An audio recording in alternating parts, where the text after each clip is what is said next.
Assalamualaikum warahmatullahi wabarakatuh. Perkenalkan, saya Rafata Kartika Ramadhani dengan NIM G002314 dari kelompok B1.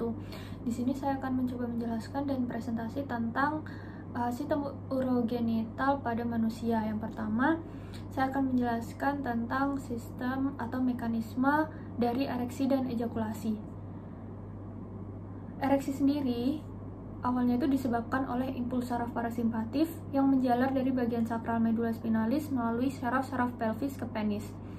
Berlawan dengan sebagian besar saraf-saraf parasimpatis lain, saraf parasimpatif ini diyakini melepaskan oksida nitrat atau vasoaktif intestinal peptide selain asetilkolin.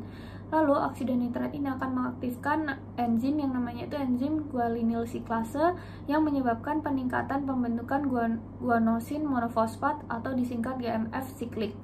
GMF siklik ini terutama melebarkan arteri-arteri penis dan jalinan trabekula serat-serat otot polos di jaringan erektil corpus cavernosum dan corpus spongiosum di dalam batang penis.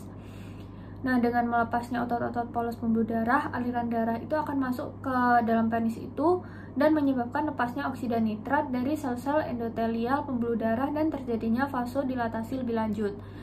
Dengan begitu, jaringan erektil penis ini terdiri atas sinusoid cavernosa yang lebar dan karena normalnya itu tidak terisi penuh dengan darah, namun terjadi sangat berdilatasi sehingga darah itu akan mengalir dengan cepat ke dalam korpus tersebut.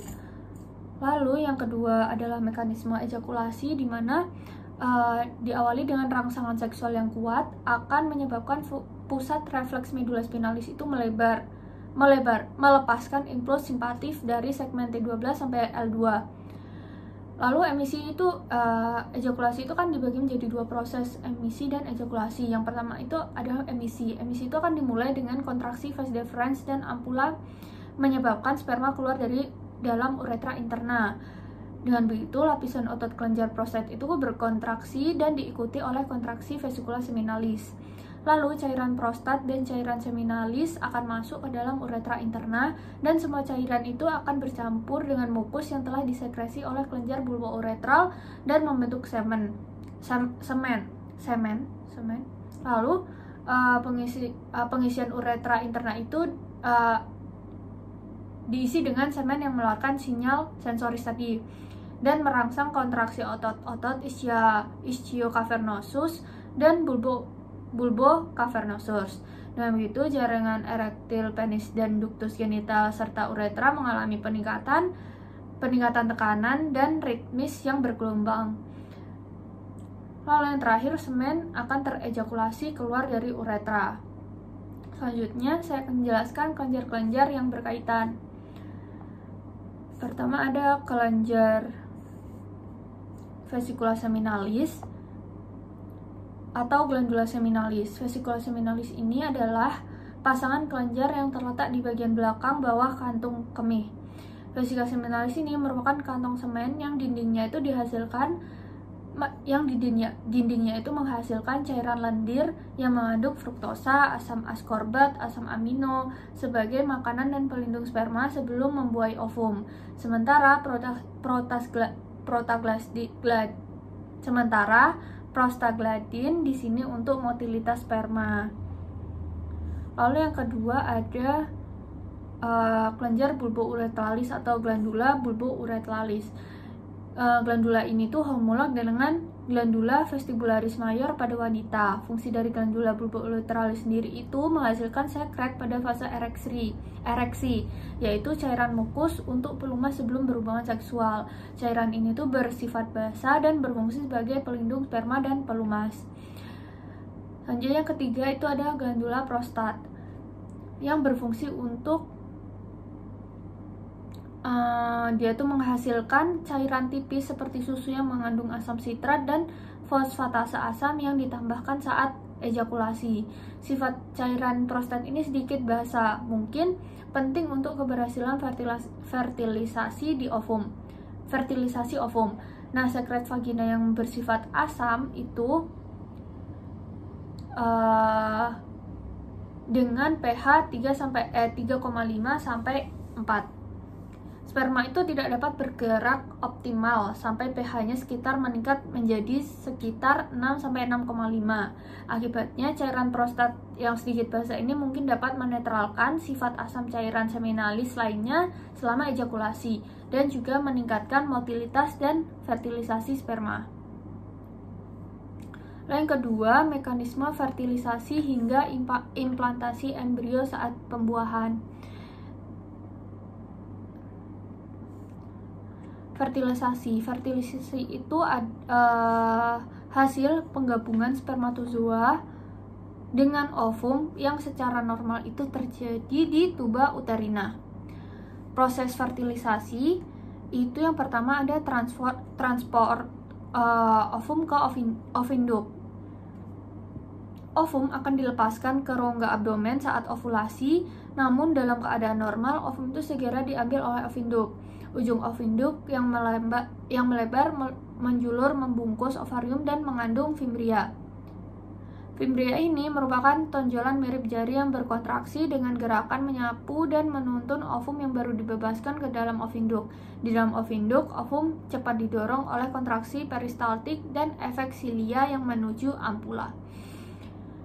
Nah, proses fertilisasi sendiri yang pertama, sperma yang akan membuahi menembus korona radiata melalui enzim-enzim terikat membran yang terdapat dalam membran plasma kepala sperma dan berikatan dengan reseptor ZP3 di zona pellucida. Lalu yang kedua, pengikatan sperma dengan reseptor ini tuh memicu reaksi akrosom, yaitu saat enzim-enzim hidrolitik pada akrosom dibebaskan ke zona pellucida. Ketiga, enzim akrosomal ini mencerna di zona pellucida, membuat jalur ke membran plasma ovum. Lalu ketika sperma mencapai ovum, membran plasma ini akan berfusi. Lalu yang keempat, kepala sperma dan DNA-nya memasuki sitoplasma ovum, dan yang terakhir, sperma merangsang pelepasan enzim yang tersimpan di dalam granula kortikal di ovum yang nantinya menginaktifkan reseptor ZP3 dan mengeraskan zona pellucida sehingga menghambat terjadinya palispemia. Transport di zigot dan nidasi. Ini dari D1 sampai D8 dan 9, di mana D ke-0 itu terjadinya fertilisasi. Hari ke-1 dan 2 itu terjadi pembelahan mitosis pertama hingga membentuk morula. Hari ke-3 dan ke-4 terjadi pelepasan konstruksi tuba uteri sehingga morula itu terdorong ke lumen uteri. Hari ke-5 dan sampai ke-7 itu morula mengapung bebas di lumen uterus sambil melakukan pembelahan hingga menjadi blastokista. Lalu hari terakhir 8 ke-9 terjadi implantasi blastokista di dinding endometrium. Faktor yang mendorong transfer zigot itu ada 3: kerja epitel bersilia tuba uterina, lalu sekresi epitel tuba uterina, dan efek relaksasi tuba uterina.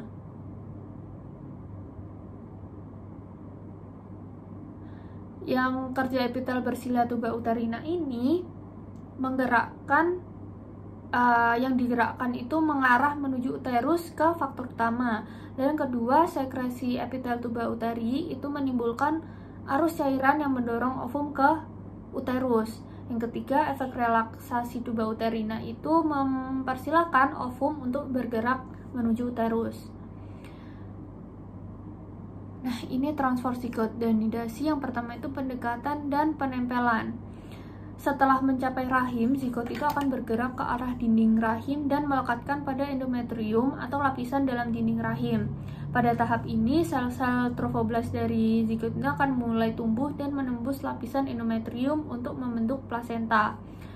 Lalu yang kedua ada invasi. Invasi itu sel-sel trofoblast akan menembus endometrium. Yang sudah menembus endometrium itu kemudian akan menembus lebih lanjut atau lebih dalam lagi ke dalam lapisan dinding rahim, yaitu lapisan basal.